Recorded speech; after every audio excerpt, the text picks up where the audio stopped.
Hello, it's exciting to be here once again on Live and Thrive. And yes, I'm here with Tony. So we've established on this program so far that you cannot actualize your purpose in isolation. You need other people. In that vein, we'll be talking about social skills that you need in your interpersonal relationship to really actualize purpose. So on that note, today we are starting with communication, very key to living with other people, relating with others. So, Tony, what is communication? What is communication? Yes. Hi, everybody. Nice to be here again. Um, I will define communication essentially as the exchange of information. That information could be ideas, it could be facts, it could be opinions, and it could also be emotions. Because, I mean, when you are happy, for example, you can show it with all kinds of methods of communication. But the key about communicating is that it is received and understood by the receiver, especially in a clear way so that the purpose intended is also understood. Communication has three key parts. That's the sender, the message, and the receiver or the recipient. So that essentially is what communication is.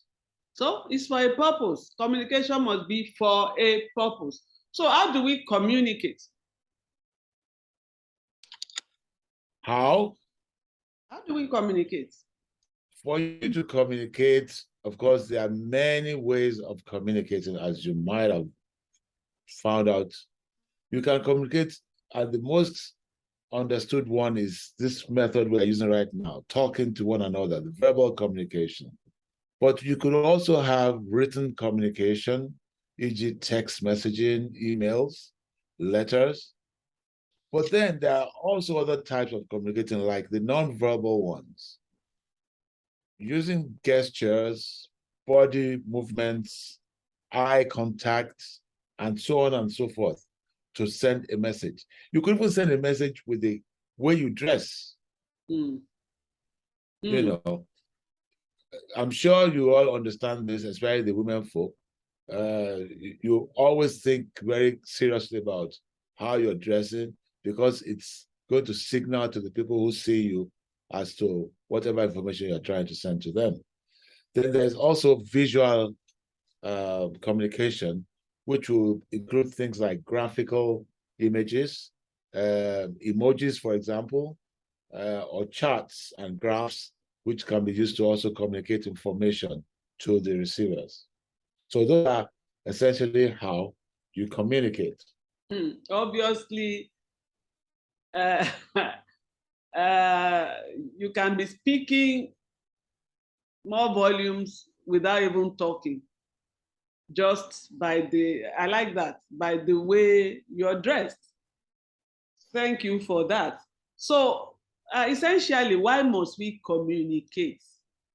Towards purpose, why must we communicate when talking about purpose?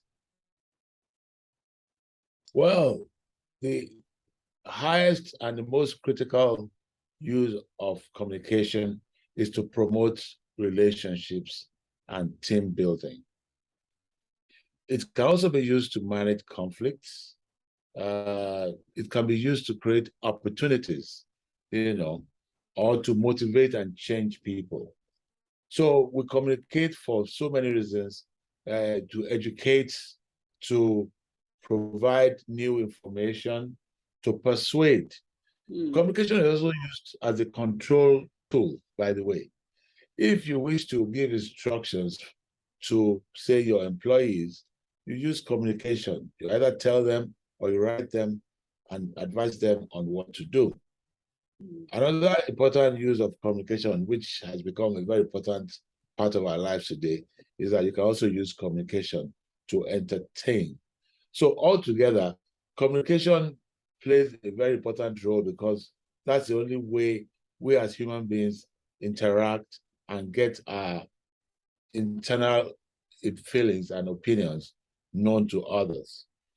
But it's very important also to understand what can go wrong with this thing. There is what they call miscommunication. Miscommunication is when the message is not delivered either with clarity or with purpose to the other party. Let me give you an example.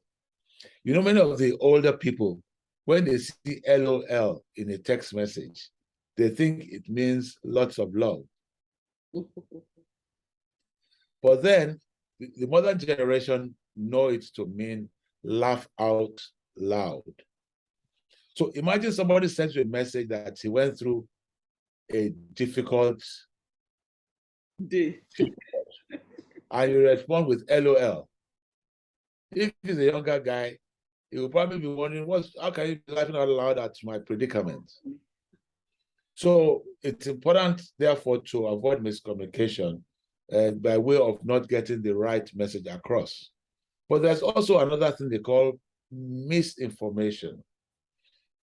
When you misinform someone, that's when you deliberately give the wrong or false information with the purpose of deceiving that person or causing that person to do what is wrong. Usually when we tell lies, for example, that could be called misinformation. Say somebody commits a crime, tells lies, just so that he will avoid punishment, for example. So that will be an example of misinformation. Okay. Thank you so much. Obviously, if this is so important towards actualizing our purpose, we should all learn it.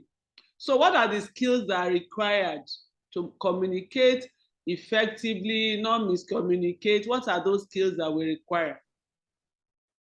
In order to be a good communicator, the first and most important thing is to learn to understand who your audience is. You must know who you are trying to reach with that information you wish to give.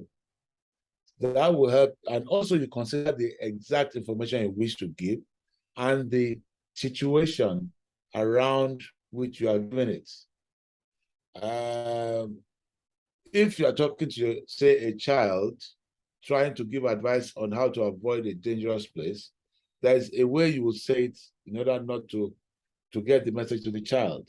But if you are trying to advise a driver on a particular dangerous part of the road, you also have to know how to give him that information such that he understands it very quickly. Like, for example, if there are bumps ahead on the road, the usual practice is to have a sign that says bumps and it says how far ahead, so that the driver can adjust his speed such that he will not rush into the bumps. It is also important to know the right channel with which to give that information. Let's use this bump example. For example, imagine you send a text message that there's a new bump at so place on the road. The driver may not be able to read the text in good time, and so your information is being sent through the wrong channel. So knowing the type of information, the type of audience will help you also to determine not just what information to give, but the method or the medium by which you'll give it. Another very important thing is to try and empathize. Try to understand how your audience will be feeling at the time of receiving that information. Because imagine someone is driving at even at moderate speed, he doesn't have time to read something that tells you bumps are ahead, and read every word and make sense of it. So you just use a small sign that he can look at in milliseconds and take the message in. So empathizing is a very key tool for proper communicating. Then always try to get feedback from your audience so that you can gauge the quality of your communication and improve on it in future. feedback does not necessarily mean you wait for the person to reply you. It could mean actively researching on whether what you have done has caused improvements that you wish to see in the first place. So it doesn't necessarily mean the audience tells you, you have communicated well or something like that. It could just be if, for example, you have, say, an employee that has a particular bad habit and you wish to change that habit. And because of that, you give some sort of information. If the habit doesn't change, the feedback could be that you did not inform the person the right way, or you did not give the right information, or you gave it without understanding that the person understood you. So that way you can manage your communication skills. But a more important skill in communicating, I dare say, is listening. I'm sure you've heard it before. They say you have 2 ears and 1 mouth, and there has to be a reason for that. The reason is that listening is way more important than speaking. There's a quote I'm trying to find here, which essentially talks about listening. Many of us listen with the aim of giving our reply or stating our own position. So we don't listen to understand when we're being told stuff. So in order for us to be able to listen and understand clearly what is being said to us, we need to know how to do the following. Start with an open mind. Don't start, usually when you see arguments take place, you see, before the person says, in fact, in the middle of his sentence, you are trying to tell him he's wrong already, instead of waiting to get the whole information so you can analyze it and give proper feedback. So the first thing is to keep an open mind. Then you pay attention to all the information being given patiently without interfering or imposing. That way, it's now easy for you to analyze information, reflect on it, analyze it, and get proper evaluation of what is being said to you. Then, as a good listener, you must give a response, either by way of acting on the information you have been given or replying the person who sent you information. It is always very critical as a listener to let your speaker, whoever is communicating with you, get some sense of whether he is communicating with you or not. And all through that process, you must continue to clarify.